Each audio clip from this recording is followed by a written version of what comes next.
Looking to catch up on the latest Star Wars books? Try listening to them on audio, featuring sound effects and music directly from the movies. Star Wars audiobooks are the definitive listening experience. From brand new audiobooks such as Galaxy's Edge, Black Spire, and Star Wars Myths and Fables, to our blockbuster movie tie-in editions, you'll have plenty to keep you entertained. Start listening wherever audiobooks are sold. This is Andy Gutierrez from StarWars.com, and you are listening to Coffee with Kenobi with Dan Z. This is the podcast you're looking for. This is James Arnold Taylor, and you're listening to Coffee with Kenobi. I have a good feeling about this. Welcome to Coffee with Kenobi show 305. I am your host, Dan Z, drinking One Nation coffee out of my, well, I wish I could say Mandalorian coffee mug. I don't have one of those yet. What I do have is, as promised, we're not going to have munchies with Mandos or meatballs with the Mandalorian. We're having coffee with Kenobi. And on each show, until The Rise of Skywalker, we're going to be reviewing the most recent episode of The Mandalorian. The debut episode, of course, was on Tuesday. Disney Plus was a big hit. Disney stock went up. Servers went down. It was a great day. So I got to bring in some good folks, good friends of mine who love their Star Wars and are frequent members of Coffee with Kenobi. First, of course, is our CWK newsman, Tom Groves. Well, hello, everybody. It's great to be here, as always, and especially tonight, to talk Mandalorian. Oh, man, it's going to be fun. Speaking of fun, we've got our good friend. I'm trying to think of a clever nickname or surname for you, but I'm just going to call you Clayton. Clayton Sandell of ABC News joins us. McClunky. How are you? You know what? That I didn't expect that. That was great. That was hilarious. Oh man, how are you guys? Hi, we are good, man. It's good to have you back on the show. I believe we all have seen The Mandalorian multiple times. I personally have seen it 4.5 times. The half is because basically when he goes to the desert planet until the end, I showed that part to my son Mason because I didn't want him to see the beginning. I probably shouldn't have shown him any of it, but I showed him that part because I wanted him to see the ending, which, by the way, we are going to be talking spoilers. I know this is a spoiler-free podcast, and that's one of the reasons you come to the show. But we're going to assume that if you're listening to this one or subsequent ones that you have seen The Mandalorian and want to hear us dissect it. So there will be spoilers. That being said, I wanted Mason to see the end of the show because of the big reveal, and he did not disappoint. So I guess if real quickly, if I was going to rank The Mandalorian, the first episode, I would give it an A-, and I'm going to talk about why that is, and as well as why I was surprised by that. Clayton, I'm going to turn it to you. Let everybody know how many times you've seen it, although I know not everyone else does, and how you would grade this thing. Yeah, I've actually watched it probably 5 or 6 times now. In fact, I watched it right before we started this recording, and I would give it a solid B. I think it's a really solid first effort out of the gate. I think for me, the biggest thing is that this is just the beginning. It's like watching the first 20 minutes of Star Wars and trying to judge the entire thing. I got to see more of it before I render my overall verdict. But again, off to a good start. But I just want to see more. I need to see more. Fair enough. And Tom, what about you? I have seen it twice. The first time I saw it was early on Tuesday morning, and I have to confess, I watched it on my phone on the treadmill. So I don't even know if I can count that as one, but I do. And the second time I watched it was with my daughter. My 12-year-old daughter, and I'll talk a little bit about her reactions, as I'm sure you will talk about Mason's reactions.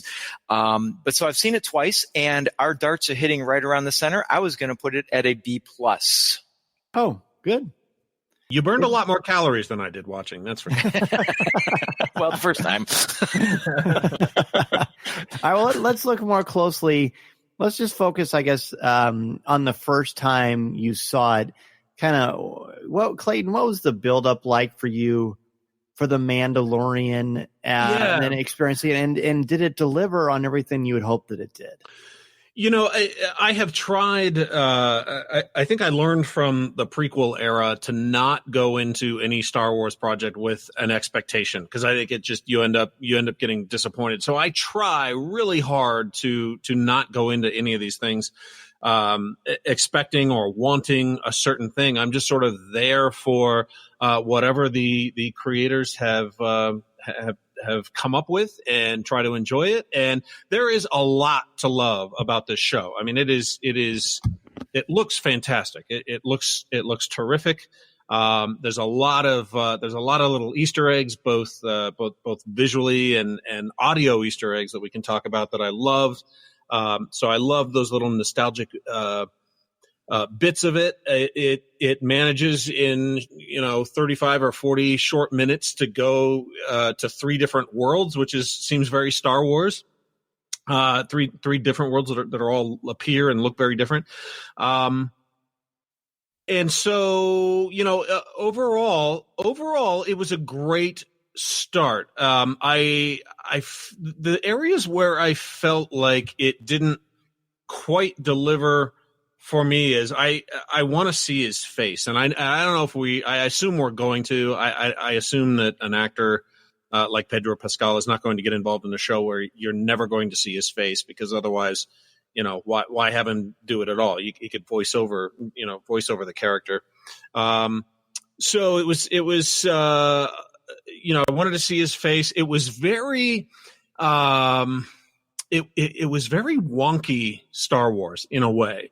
There's a lot of talk of chain codes and chits and tracking fobs and, all of this stuff that, if you're not like working really hard to pay close attention, a lot of that just kind of flies by the uninitiated and the non-Star Wars fan.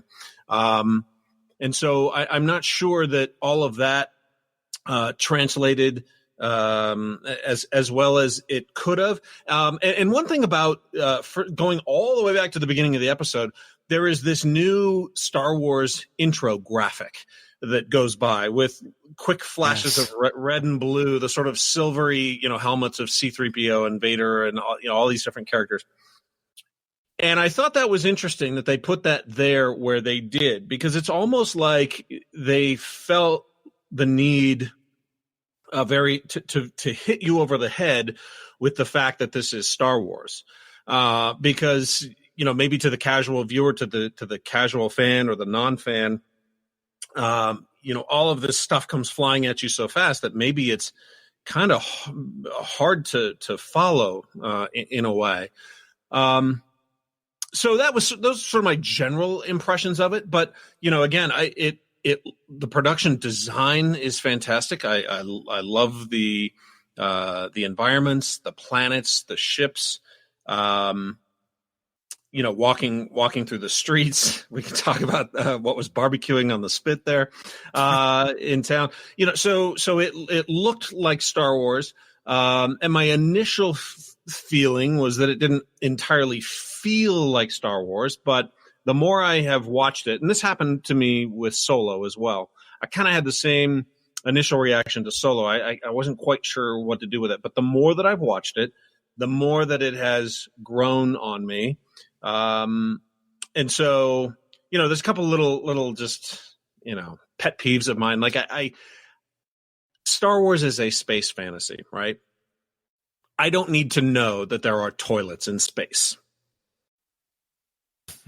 Right. No, I know. I totally understand that. Right. So, and I remember with the book Catalyst that came out before Rogue One, there was lots of talk in that book, and this was in a novel, and so obviously, authors have to fill a lot of pages and go into a lot of detail. But there was one particular passage in there where they're talking about how Jin's parents had to figure out how to sublet their apartment on Coruscant. And it was like, that's a very Earth thing. It's figuring out how to sublet your apartment.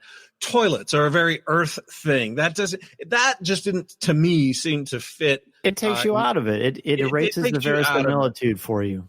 Yeah. And all this talk of, evacuating and all that stuff. It's like, okay, yeah, I get it. I just didn't feel like. That is a Horatio Sands thing, if anything. Yeah, could be. Yeah. But and some plot holes and things like why in the beginning when he accidentally opens that weapons cabinet didn't he grab a couple of weapons and go back and try and take the Mandalorian out? There were things that didn't entirely make sense to me in some of those early scenes, but overall, it grew on me. I liked it, and I can't wait to see more. Well, see, this ties in quite nicely to what we talked about on the pour over that's coming out this Sunday, and we talked about the importance of criticism and critiquing, and the more we use hyperbole, the less credible we are. I think, because you have to, if everything is great, then nothing is great, right? Sure. So you have to be a critical thinker and intellectually honest, and that's one of the reasons why I had you two on to talk about this show, because I think these are all very valid things that you notice, and I'm sure a lot of people feel the same way. But again, there was a lot to love. I loved the fact that he had a carbon freeze chamber on board the ship. I love that you see them floating around just like we saw them floating in Empire. And oddly enough, that was my least favorite thing. Really? Oh, no kidding. Not for any reason, but it's more like, well, I'll get to my thoughts in a minute. Tom, tell me kind of your initial thoughts. And again, and Clayton, you didn't really address this, but really quickly, how did you feel before The Mandalorian aired? Was this something you were super, super psyched about? I know Corey said he was more excited about this than The Rise of Skywalker. Yeah, absolutely. Totally excited. I got up early. I was up at, I think 5 or 6 my time, and went down and made coffee. I went down by myself to the basement, turned it on, logged into my, newly appeared Disney Plus app, and jumped right into it. So, I was, absolutely excited, and I'm excited for future episodes. I absolutely am. So yeah, I'm really pumped for what they come up with next. Clayton, I love what you just said. You said you went downstairs, you made coffee, went to the basement, and turned it on like it was a TV show or something. Yeah, exactly. Right. Because it was that. Yeah, go ahead. No, it was definitely, it was appointment viewing, and I'll be right there on Friday morning when the next episode comes out, and every subsequent Friday until it wraps up. I'll be right there. Which is exactly why I'm so glad they're only doing one episode a week, because if they didn't, I would be a miserable human being to my friends and family, because I would be just trying to stay up watching them all before I got online, and right. Yeah, Mr. Zare needs his sleep. So anyway, and we'd all be talking about all these episodes, out of order and en masse and all of that. So it's good that they're pacing it out. Totally agree. Then again, because it does make it legitimate appointment viewing. So Tom, talk about your lead up to The Mandalorian, and then your overall thoughts and experiences with it. I mean, we know about the treadmill, but there's more to it. Oh yeah, absolutely. So I was not as pumped as Corey Club. Corey Club was like waving the flag of Mandalorian and loving changing his name legally. Yes. I mean, he's on board with this, and that is so cool. I love to see that. And I love to see the others online who have that same feeling. I'm not quite that far, but I wasn't skeptical by any means. I definitely had excitement for it. And so, because of my schedule, and Dan, before we went on air, we talked about what my schedule and work schedule and everything has been like this week. So I had my intent was to just hold off and not watch it until Wednesday night, when a lot of my projects at school were finishing up. But I was up at 4:45, getting ready to get on the treadmill, and I thought, I'm going to see if Disney Plus is accessible right now. And sure enough, it was. I logged in. I said, well, what am I doing?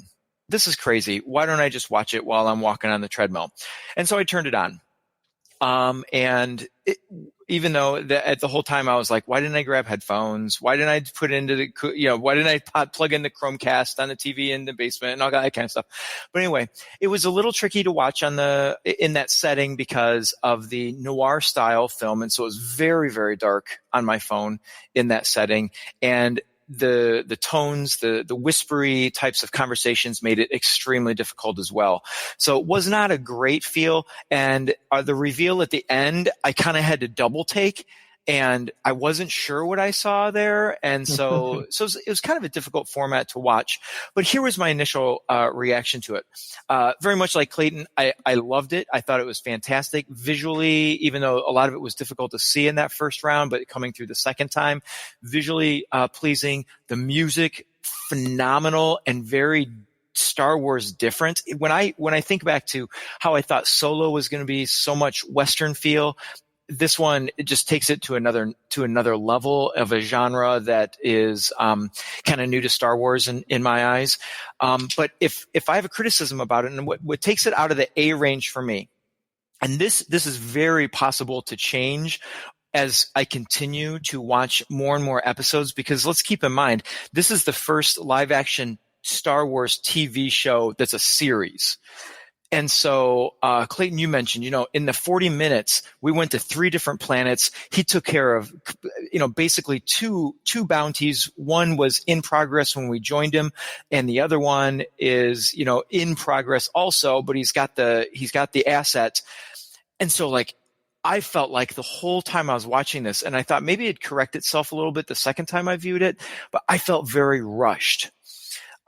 Which I suppose sometimes is not too uncommon for the intro, like the story, we're learning who the characters are, but all those places I wanted him to linger a little bit longer.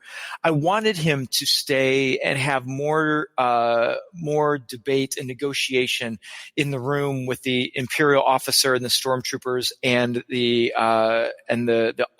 underground crime, or the bounty person. What was that? What would you call that person who is taking giving him the job? The client, I think, is what they're calling it. Okay, yeah, the client. The Imperial, Werner Herzog. Yeah. Yes. So there was that. I wanted to see more negotiation there. When he went to the Mandalorian hideout or whatever it was, I wanted more from that. When they created the shoulder plate, I wanted to see and hear more of that conversation. Just everywhere he went, I was kind of like, why are we leaving already? Why are we leaving already? And why don't I get to see more of his ship? I mean, we got really good tease of the carbonite, and I did like that weapons closet. And I had the same thought, Clayton, as, he just discovered the weapons closet. That's lovely. But he closes it right away, almost out of fear. So I don't know if that's how I took that one. That's just a very, very subtle characterization moment where the guy's a coward. Of course he's not going to pull a weapon. Why does he have a bounty on him in the first place? He's obviously a coward. Look how he gets pushed around by those guys. He's not going to have to do that. So we got some peeks at his ship, but it wasn't a lot. And so I just felt very rushed. But again, I reminded myself, this is television now, or this is a television format now. And so we're going to have quicker clips. And I remember feeling that way when I first started watching the Clone Wars, when I first started watching Rebels. I didn't have that feel so much with Resistance for some reason, but I went back and I thought, okay, so there's a lot of space a lot of time that takes place between scenes that we don't see, that we just have to fill in ourselves. It's almost like reading a graphic novel, panel to panel to panel. We don't get the full story. We get snippets, and we piece together in our minds what happens between that. So I think over time I will get over that. I'm sure I will. But that was my initial reaction of that. But the things that I really liked about it, and I'll stay general here because I know we'll dive deeper in a little bit, but I loved the throwbacks, the comment about his ship being pre-Empire, the little, Clayton, you mentioned the noises that we hear that are from past experiences. I loved those things. I don't know why I was so excited by this, but in the end credits, when they do the concept art slideshow, oh my gosh, with that guitar, I mean, an unamplified acoustic guitar playing it's just like, oh, this is so cool. And so I just loved all of that ambiance that made me want to tune back in on Friday. Wow. I did love the throwbacks. I thought they were great. I loved the doors, when he knocks on the door and the Return of the Jedi door sentry comes flying out. That was fantastic. And the Gonk droid and the other throwback that I loved was just shows the perils of looking through macro binoculars, or in this case, a scope. Is when he's looking out and he sees these creatures, and then all of a sudden one pops right up, there. sand people style, right in the right. And then the Garindin who summons kind of like the little Uber. Yeah, that was cool. Yeah, the sounds. I mean, the sounds were great. Having done The Force of Sound, which is available on abcnews.com, all of the cool sounds from the speeders to the Ravenak sounds like a Rathtar from the engine fail on the Razor Crest sounding like the Falcon hyperdrive going out, and the carbon freeze chamber, of course, and all of that stuff from this is Matt doing all these? Matt Wood? He is, yeah. Matt Wood and David Acord are the sound designers, sound editors. Perfect. All right, so my experience with The Mandalorian, I've been talking about since April how I've been and I'm not trying to make a Star Wars pun, but I've been very lukewarm to this whole thing. Because I always knew about the 1313 and the Star Wars Underworld show that they supposedly had all these scripts and the Battlestar Galactica guys worked on and all this kind of stuff. That never interested me for a second. I don't really care about the underbelly. I care about hope. That's why I like Star Wars. I care about optimism. I care about, overcoming adversity and bullies and all the things that make Star Wars great. That's why I like Captain America more than I like Iron Man. I just like that aspect of it. So I thought this was going to be a little bit too of a dark lens for me to sort of get into, but it was Star Wars. I thought they did a much better job hyping this than they did with other things that have come out over the past couple of years. I appreciate the slow burn. I've been very excited about Disney Plus just because it's Disney and I'm a huge Disney fan. And then when I got invited out a couple of weeks ago to Hollywood to speak with the cast and go to the press conference, wasn't able to do it, but my brother-in-law Bill Thill did a masterful job. And when you hear those interviews, and that's just from a couple of shows ago, you just hear the engagement and the excitement of Filoni and Favreau and then this cast, and you just think, my gosh, these people get it. They love this. There's legitimate connectivity and brotherhood on set. So I thought that was intriguing.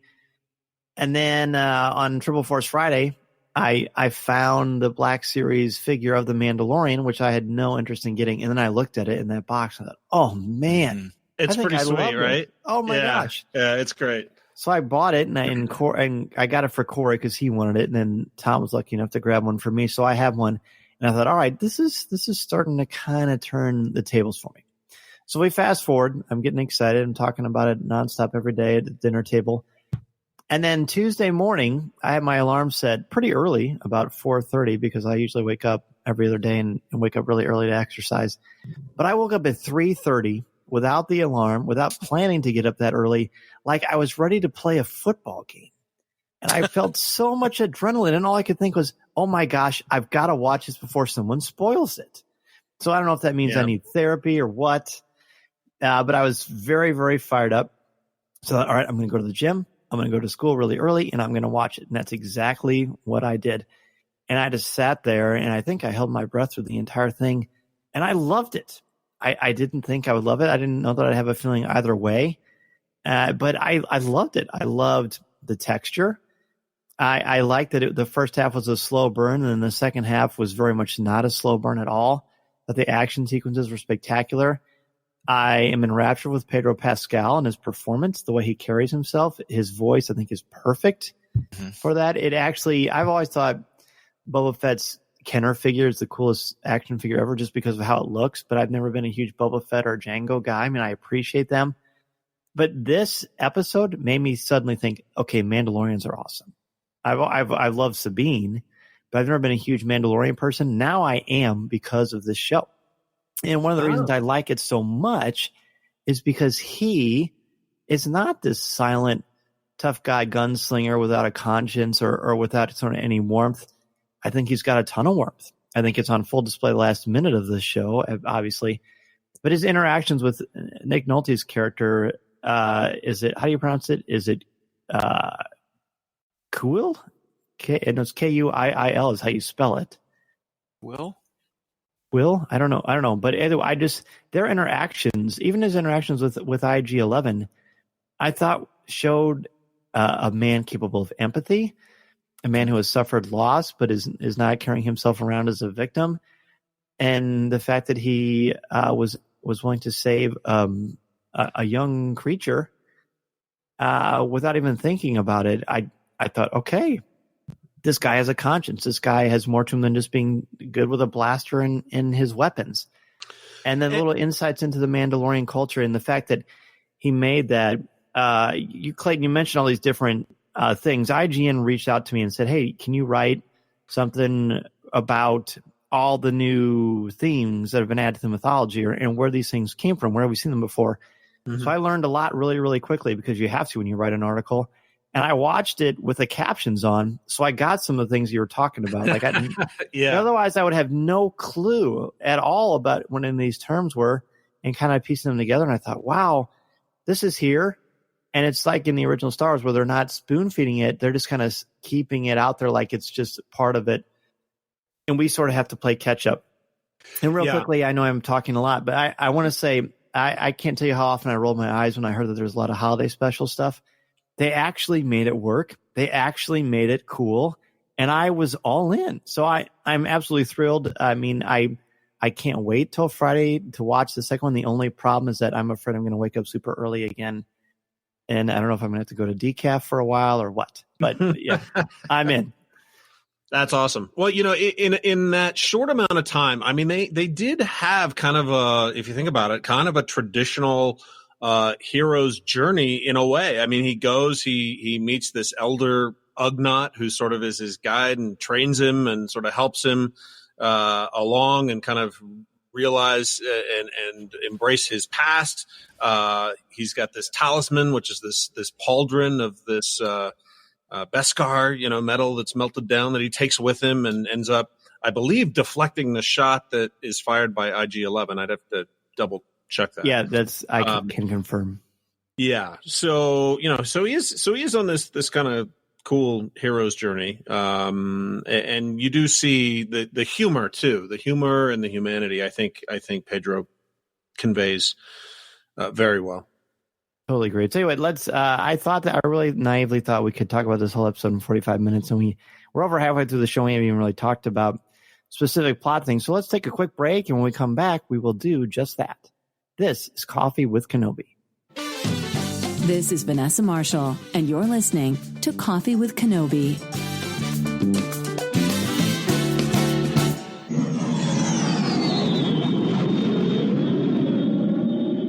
Looking to catch up on the latest Star Wars books? Try listening to them on audio. Featuring sound effects, top-notch narrators, and music directly from the movies, Star Wars audiobooks are the definitive listening experience. From Luke Skywalker to Kylo Ren to Admiral Ackbar, you'll recognize all of your favorite characters. Listen to brand new stories in the Star Wars universe like Thrawn Treason by Timothy Zahn. Can't make it to Galaxy's Edge this year? Just listen to Galaxy's Edge Black Spire by Delilah S. Dawson and Star Wars Galaxy's Edge A Crash of Fate by Zoraida Cordova. With Star Wars audiobooks, you'll have plenty of Star Wars listening to keep you entertained. Available wherever audiobooks are sold. Speaking of Galaxy's Edge, I want to recommend for you MEI and Mouse Fan Travel. Their signature service and expert advice will help clients maximize their vacation time and dollar. Their no-cost, no-obligation quote when you use the service is totally amazing. It's helped me a lot. And they also proactively adjust a booking if the rate goes down. So they're going to save you some money as well. So they're going to save you money, and they're going to help your family enjoy everything Galaxy's Edge and the Disney theme parks and the cruise lines have to offer. Seriously, they're going to plan every detail for you, will help you all along the way, and can share invaluable tips.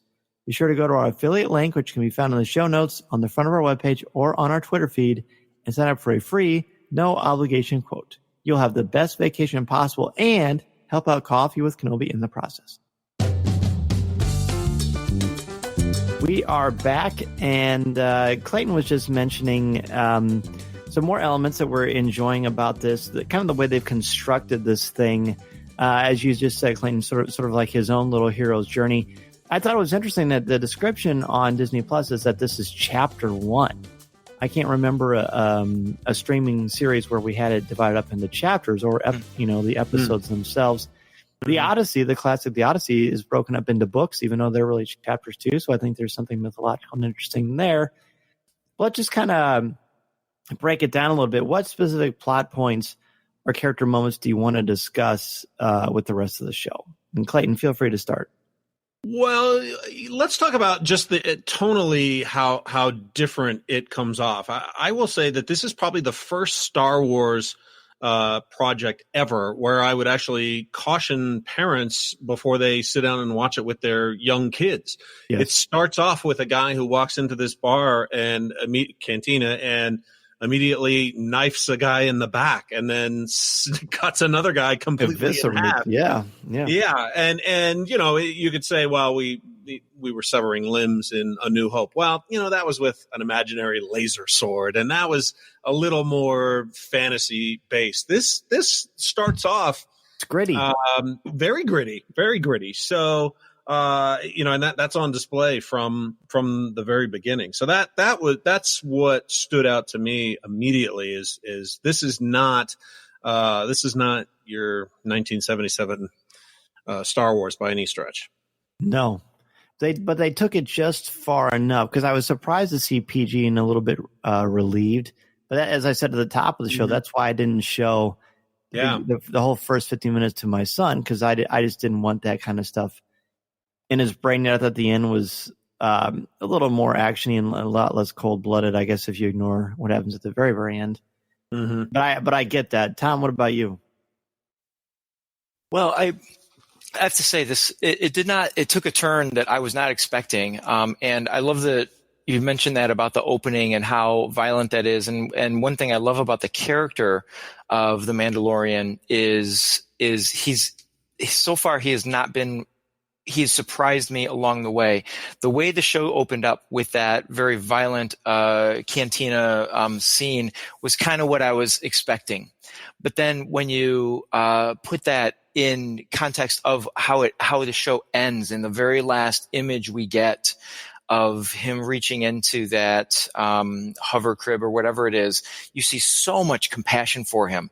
And so I suddenly, Dan, you're the first person I thought of when he turns to Nick Nolte's character and offers him the money. I thought, this is hope.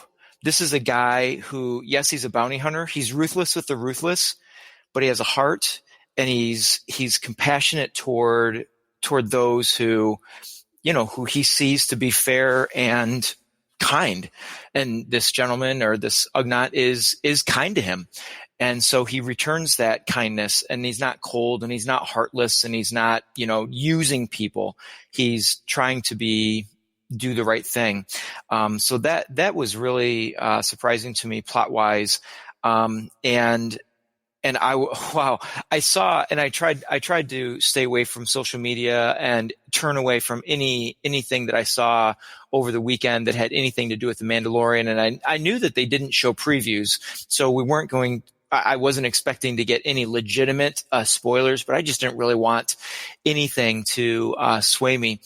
And setting that up, I completely forgot what I was going to say. So I'll move on. Sorry about that. What was it I was going to say? Anyway. Something profound, undoubtedly. Yeah, I'm sure it was. It'll hit you at 4 a.m. Yeah. Right. It'll come back. But so I don't know. I thought that plot wise, it went someplace. Oh, I know what it was. Is I did happen to catch that there was going to be something very earth-shattering to the Star Wars universe. And I thought, what could possibly be earth-shattering in a story about the Mandalorian taking place 5 years after Return of the Jedi that would be earth-shattering to the Star Wars universe? And quite frankly, I was quite surprised and shocked at the ramifications that this could potentially have, and that it's now in the hands of this brand new character that we know very little about, but I feel like I'm really starting to get a good feel for who he is. Yeah, the opening, the entire first 10 minutes or so, because there's very three layers to this thing. At first, I thought, well, this is very gritty underbelly stuff. There's not a lot of compassion. There's not a lot of decency. And then you've got this incredible effect, of this creature, not floating, but going underneath the ice, this Ravenik.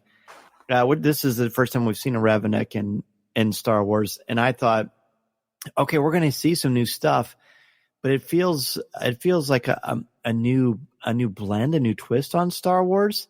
And it's very, very welcome. It's very, very interesting. It's interesting when he goes to collect or to find out about what his new bounty is, the character portrayed by Carl Weathers. His name is, what is it? I got it right here. Greef Karga? Yes, Greef Karga. He clearly seems to be running the Bounty Hunters Guild. At least that's the impression that I'm getting. Sends him over to the Werner Herzog character, where things get really interesting because he goes into this play. This is basically the entire sequence where he makes this deal. They showed this at Celebration. This is exactly the sequence they showed at Celebration. But now it has a little more context to it. And this is when you start to see, I won't say a crack in the Mandalorian's armor, but I will say a little bit of humanity because while he clearly, like you said, Tom, he's ruthless with the ruthless, or however you put it. I'd like that. Yeah. But when he's in with the Empire, and obviously the Empire, I mean, even the Stormtroopers, they're covered in dirt, usually to make them pristine. You can tell they've been through a lot, and they're gritty, and they're irritable. It's just 4-1. I like those odds. But the Stormtroopers are like kind of ravenous. They're sort of very on edge. And the Werner Herzog character clearly is not a nice man. And just his voice is very chilling. But you can tell that there's something more going on behind the scenes. And I think that is where I started to sort of buy into this character, because I thought, all right, he's not just some ruthless, bloody gangster. He's trying to survive. He's got his reasons, which we see when he goes into that little Mandalorian, not cove, but just little area of town. And I think that's important. Mm-hmm. Clayton, anything about that sequence grab you? Well, it is cool that if you haven't seen it, one thing I did do a few days before The Mandalorian premiered is I did go back and watch Fistful of Dollars. And if you haven't ever seen that, it really does. There's a lot of DNA from that movie in The Mandalorian, especially in the character, sort of this man with no name, this, ruthless gunslinger who has a heart, and a sense of wanting to right injustices and things like that, all the way down to there are scenes almost taken directly from that movie. The one the biggest one that stands out to mind is when the Mandalorian gets on that floating blaster cannon at the end, that sort of Gatling gun version, Gatling gun inspired laser cannon thing, and just starts blasting everybody. That is almost shot for shot taken from a sequence in Fistful of Dollars. And it's really, what a good catch. Cool. I hadn't thought about that. Yeah, it's kind of a cool thing to go back and see just how the filmmakers were influenced by that movie, and that's what Dave does. He did a ton of stuff in the Clone Wars. It's great. They know what they're doing. I mean, it's terrific. They know what they're doing. They are working these influences in. The other thing we haven't talked about, which I thought was great, is the fact that they got Greg Fraser, who was the cinematographer on Rogue One, to do at least this first episode. I don't know if he's doing all of them, but it definitely had that cinematic, that fantastic cinematic look that Rogue One had, which out of I think all of them, all of the new films, Rogue One is definitely my favorite in terms of the look of it, and that carries over to this too, which I thought was fantastic. I think the show just looks terrific. It was completely gorgeous and very cinematic in scope. And every time because there's a lot of tough lighting and lighting sequences in this one, and the way it was handled, I thought was incredible, very, very impressive. And I kept thinking over and over, and again, the interviews that Dave and John did, which we had on our show a couple of weeks ago, where Dave Filoni would flat out say, "Look, before I would have an idea for a shot, but now I have a DP who says, well, that's a great idea, but the sun's going to go down. So we have to think about it this way. And right, which before he could just do it, on a computer. And so that made him sort of recontextualize staging certain sequences and how that changes certain things. And I kept thinking, Dave Filoni is not coming across as a first-time live-action director. He's coming across as a cinematic pro. And I think the cinematic language of this, and I'm certainly not as adept to speak on it as others, I thought that was very much on full display. And just as an aside, I don't know if you saw the behind-the-scenes footage that they released with George Lucas walking around the set. Just looked like a proud papa walking around and sitting with Dave on the set, looking at the script, and Kathy Kennedy's there too. But it was just it felt it just looked like a very nice moment, Master and Padawan there on the same set. Totally agreed, Tom. I'm gonna switch gears a little bit because I know there's only a certain amount of time left. I want to hear what you thought about when the Mandalorian goes into sort of the Mandalorian hub and he gets his pauldron, which, by the way, I know what a pauldron is because of Dungeons and Dragons. Thank you very much. But tell me about that, what you learned about Mandalorian culture and this character through that sequence. Well, I've always enjoyed the Mandalorians especially from the Clone Wars. I love the politics of the planet, the connections that Obi-Wan made to the Mandalorians, and all that. And so I was interested. I've always been interested in the Mandalorians from that point of view. And then of course in Rebels, their story comes back again. So found out that the Mandalorian, and sometimes because of Boba Fett, I feel like sometimes Mandalorians aren't really Mandalorians, and that's always disappointing to me. But here, when he walks into that area, and he has that piece of metal, and I forget what it was again. You both have mentioned it. Beskar steel, and he comes in and it has the Imperial insignia on it, which to me is important because it talks about, it tells a bit of a story about the fall of Mandalore. And then he has the conversation, and do we know who that character is that he's talking to? The Werner Herzog character? The woman. I'm talking back at. Oh, they have talked about it online a little bit. Okay. But she isn't mentioned in this one as far as. All right. Yeah, I mean, I can tell you who it is if you want to know. But she sits down. No, that's okay. I can wait. Okay. She sits down and they discuss, the importance of having that. And I found that to be so fascinating. And we get a little background of the Mandalore as a foundling, and you get those quick flashbacks to his past and the violent past and being lost. And which I think, again, it helps to build that character so well. And thing that I wasn't 100% sure on is, so she makes the shoulder plate, and she says that there's excess there. Oh yeah, that was cool. Which I thought was neat, because she said that, this will sponsor many foundlings. And then that's when we come up and we find that that's what he is. And then she creates that and places it on his shoulder. So what I'm wondering from the two of you who've watched it several more times than I have is she asks if he has revealed given his up signet. Yeah. Yes. And he says, not yet. Is there more to that I've missed and only seeing it twice, or is that the whole conversation? I got plenty to say, but Clayton, go ahead. That is the only time it's brought up, and they don't explain it. And one of the things that I think is cool about the show and the way it works is, you talked about all this stuff, the politics and knowing Mandalore. Like, I'm not as well versed in any of that stuff, so a lot of what they were talking about,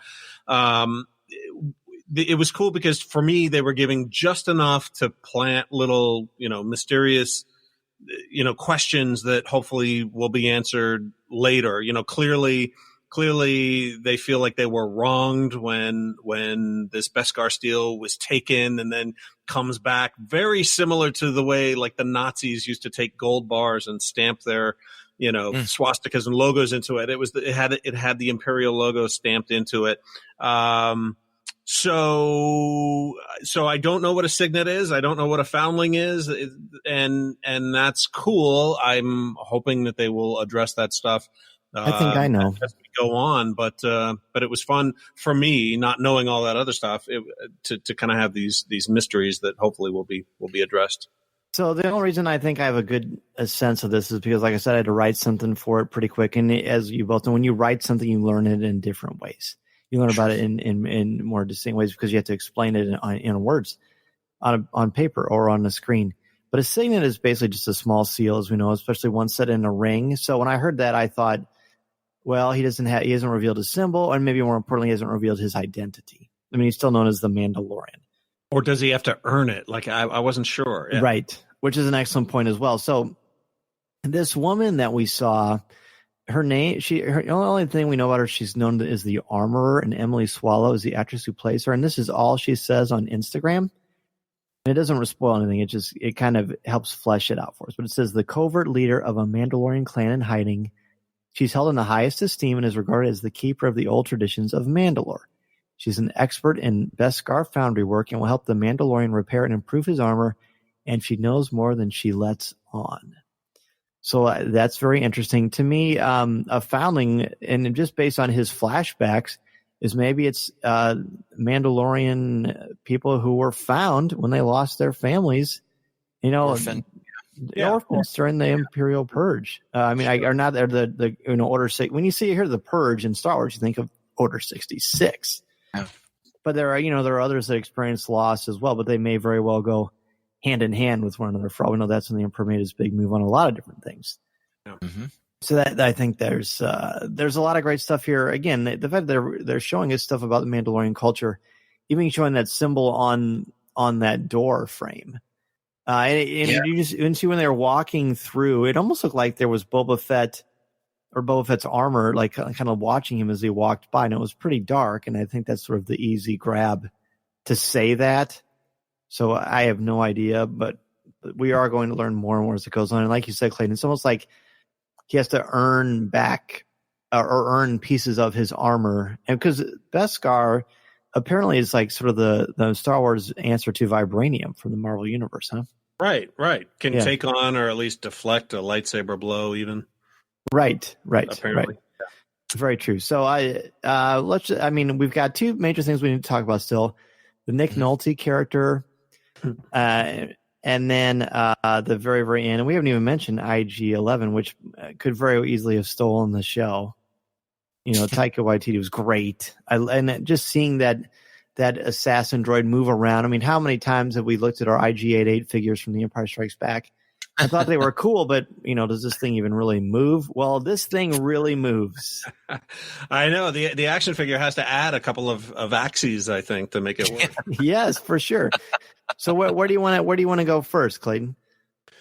Nick Nolte's character was cool. I mean, I think he just provides the voice, but boy, the mask sure does look like him. And he like I said, I think he was sort of the served as the wise old guide in the hero's journey archetype. I think he was very mentor. Any Star Wars character that launches a catchphrase is one you gotta love, right? I mean, and we've managed to avoid that the whole show. Yeah. Well, Dan, we're going to allow you to say it at the end one time. That's fine. It's very kind. I did in my IGN article with those three words. I will. Oh, did you really? Oh, yes. Very good. Very good. But I thought it was cool. I had a little bit of a problem with the mask itself. It seemed not quite as articulated as it could have been, and seemed out of sync at times, a little clunky. I thought they could have done better, but as a character, obviously he'll be back, which is great. We've already seen scenes with him in other settings and places. So that's cool. It'd be fun to get to know him a little bit more. But no, he was fun. I liked him. I have to say when that scene, about halfway through the scene, or I think it was when he was training to ride those creatures, blorps, or what were they? Blurgs. Yeah, blurgs. Yep. All I could think of was I just flashed back to that Rebels episode with Quarry, and how Hera had to overcome. Was it Hera had to overcome some fears and test the B1, and so that I saw the same type of mentorship between those two characters. I thought it was very fitting, and again, I thought it showed. It was really the first experience of the Mandalorian showing appreciation and being challenged. You know, when the character says, "You're a Mandalorian, and you used to ride these creatures, and that was your heritage." Yeah, and so I thought, okay, this is really cool. And so I appreciated that whole scene. In fact, if there was a scene that I did not feel rushed through, it was all of that. And you make a good point. I mean, that scene was really unique in the sense that this is somebody who sort of for the first time speaks truth to the Mandalorian. You know, like speaks truth to power. It's like your people did this. You could do this. You know, you can't fail at this. It was almost a Yoda Luke kind of moment. It's you're going to raise. You're going to raise the X-Wing out of the water. You're going to tame this blurg. And that I noticed in rewatching it about the third time that's when I really missed seeing Pedro Pascal's face as he is, you know, inching up to this blurg with his hand out, kind of tentative, scared. That's when I really missed seeing the look on his face. Interesting. See, to me, I thought he really put his acting chops on full regalia here, because I feel like his body language and his posture evoked doubt. It would evoke confidence. It would evoke the no nonsense, and his interactions with I guess his name is Kuiil, Kuiil. His interactions with him. This is where we hear the most inflection. It really isn't until he meets this character that he has a range and nuance to his voice and his vocal delivery and performance. And I thought, okay, this guy is humanizing him.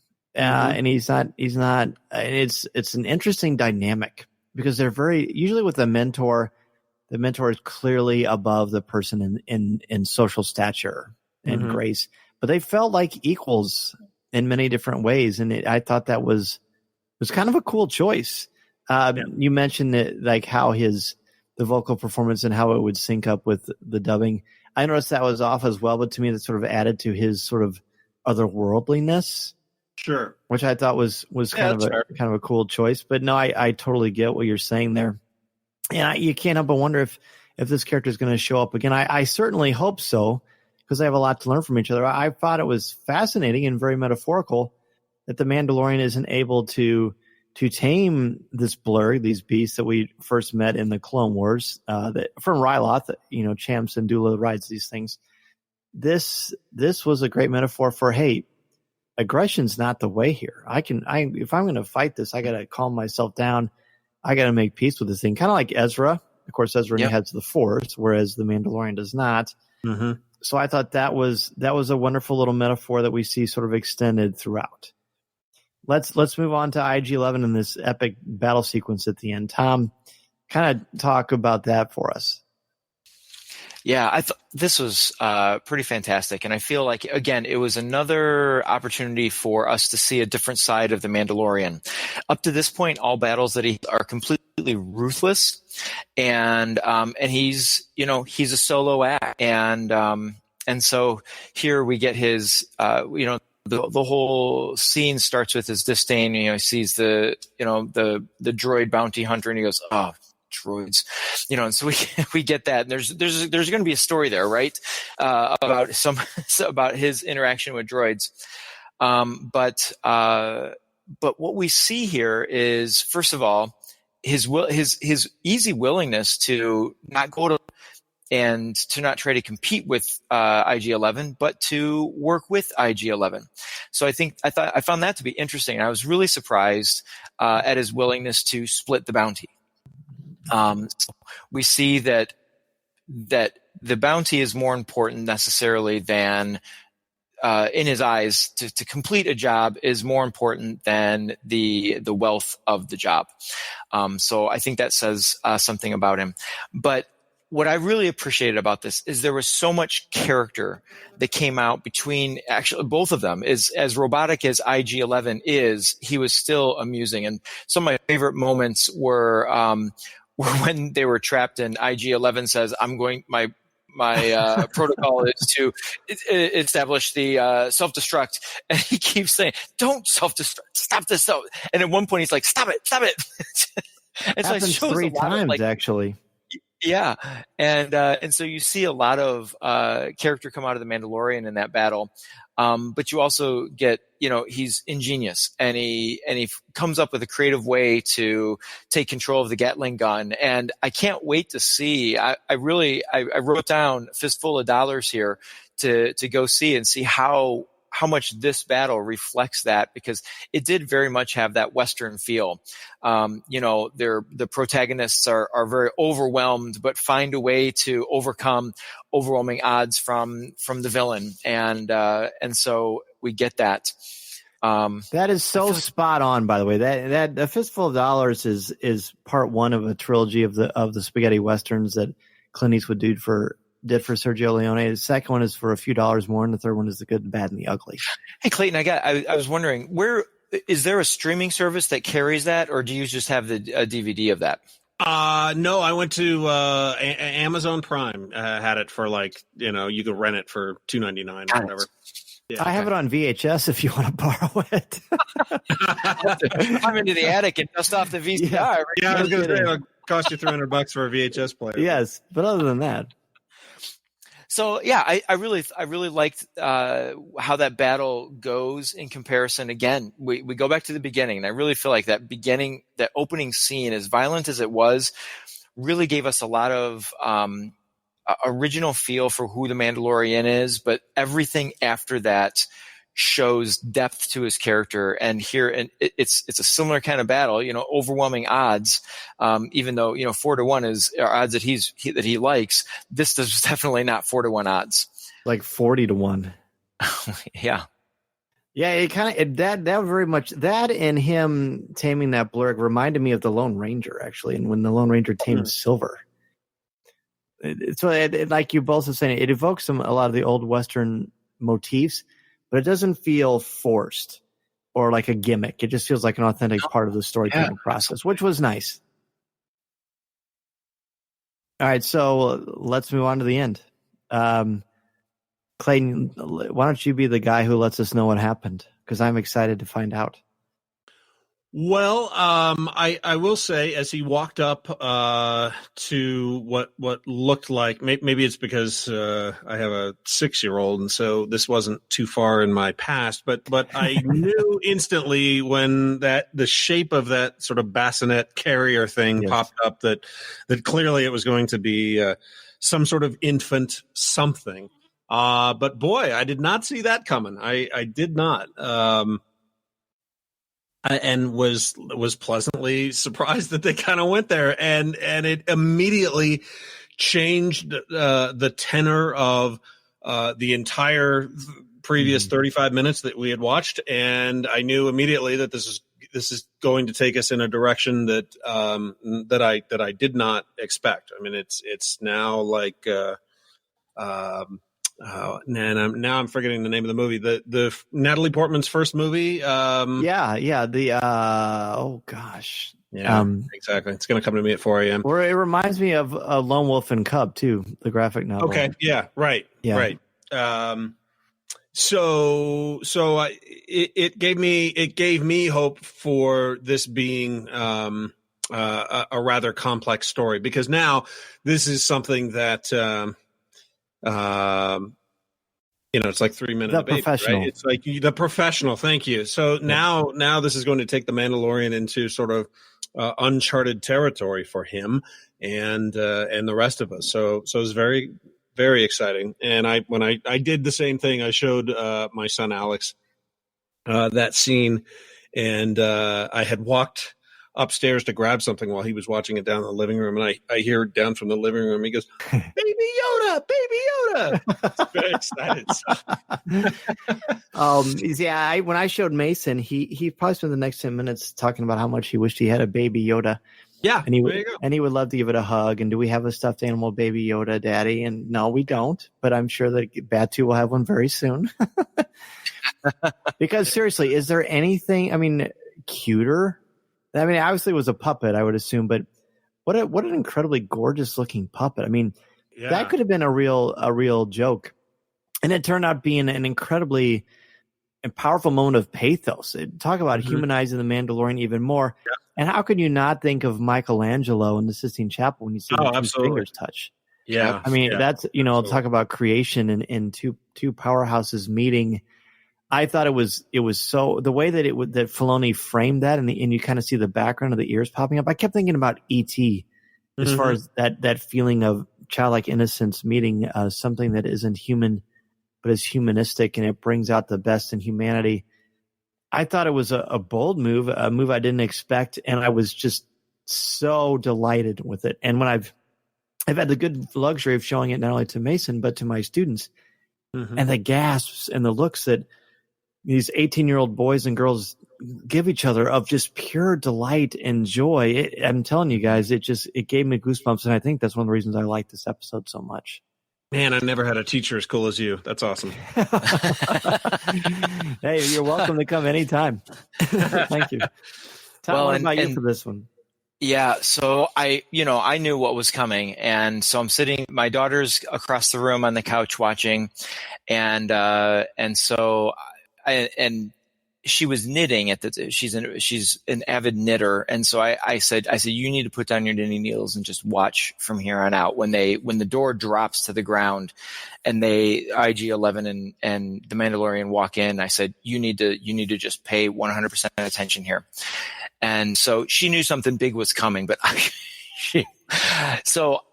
my eyes were glued on the TV. I did not miss the moment, because this was going to be the first time where I actually saw it clearly. Because remember, the first time I was on my phone, and so I thought I saw what I saw and confirmed it more person to person rather than going back to looking at the video. So I wanted to see it. I felt like it was kind of the first time I was watching this moment as well, and what I was expecting was my 12-year-old daughter has this kind of uncontrollable affinity for the tiny. And so anything she sees that's tiny, it doesn't even have to be something that's cute. If it's just tiny, you would expect it to be. Like, there are some mini ketchup bottles. Have you ever seen those little tiny ones? My daughter sees a tiny ketchup bottle and she's like, ooh, and just goes crazy. And so I was just waiting for that. And Yoda's face or Yoda. Okay. Because we don't have anything else to call him but Baby Yoda. Right. No. We have no name for this species. And so he's just, so when we see the face, I didn't hear anything. And I was kind of holding my breath because I knew this was going to be a great moment. And so I peeled my eyes away from the TV to look at my daughter. And I kid you not, she was in a silent scream. Her mouth was agape. Air was coming out, but no sound. She could not. She was absolutely positively floored. And she goes, "That is so much cuter than a porg." And it's completely lost it. And it was such a great moment because not just that with my daughter, but that moment on screen was so phenomenal because as you both mentioned, 100% unexpected. It is not even in the realm of where my brain was going as to, the Imperial, why the Empire, a fading away empire would be so interested in a bounty. I couldn't imagine what it was going to be. It was so out there. I was expecting, I don't even know what I was expecting. Imperial defectors, something like that. I don't know, or an artifact, of some sort, but Ark of the Covenant. Who knows? And so when it was this, like, so many things in my head, like I can see why this okay, this makes sense. It's rare. It's, has, the only other two that we know of this species are massively powerful in the Force, from Jedi Master to Jedi Council. And so, several things like from that realm wrapped through my brain, and all while at the moment being completely sold on the adorableness, which I just made that up, of this moment. And then when he puts his finger and the baby's finger comes up, just, oh. And then they followed it up with that concept art in the in the credits, which I thought was magnificent. Absolutely masterful. Well, I don't even like regular ketchup, let alone baby ketchup. And I thought I had to silent scream myself. You don't like ketchup? So, guys, wow, this turned out even better than I thought, much like The Mandalorian itself. Undoubtedly, people are going to want to talk to you about The Mandalorian and ask you questions and see all of your great work. So, Clayton, let everybody know where they can find you. And by the way, thank you so much for coming back on. Yes. Anytime. Just say the word. People can find me mostly on the Twitter at Clayton_Sandell. And on abcnews.com, of course. You have spoken. Yeah. Yeah. There it is. Indeed. There it is. And Tom, what about you? Oh, you can catch me on Twitter at Draftline, DRAFTLINE. Hey, drop me a little bit more of your thoughts on The Mandalorian. Send me an email, tomg@coffeewithkenobi.com. And you can, of course, find me each and every week on Coffee with Kenobi. You can talk to me on Twitter at Mr. Zer, MRZEHR. Check out my blog I just wrote for IGN about different phraseology and terms that were added to the Star Wars lore through the first episode of The Mandalorian. And, of course, be sure to check out our Patreon page, patreon.com/coffeewithkenobi, where you can hear the exclusive CWK pour-over each and every Sunday, hosted by myself, Tom, Gross, and Corey Club for just $5 a month. And 10% of your monthly donations go directly to the St. Jude Children's Hospital. Thanks again, Clayton and Tom, for joining us. We will be back next week to talk about the second chapter in The Mandalorian. Until next time, everybody, this is the podcast you're looking for. This podcast is not endorsed by the Walt Disney Company or Lucasfilm Limited. It is intended for entertainment and informational purposes only. The official Star Wars website can be found at www.starwars.com. Star Wars, all names, sounds, and any other Star Wars-related items are registered trademarks and or copyrights of Disney and their respective trademark and copyright holders. All original content of this podcast is the intellectual property of Coffee with Kenobi unless otherwise indicated. This is the podcast you're looking for. There's no one here. Move along. Move along. Looking to catch up on the latest Star Wars books? Try listening to them on audio, featuring sound effects and music directly from the movies. Star Wars audiobooks are the definitive listening experience. From brand new audiobooks such as Galaxy's Edge, Black Spire, and Star Wars Myths and Fables, to our blockbuster movie tie-in editions, you'll have plenty to keep you entertained. Start listening wherever audiobooks are sold. I have spoken.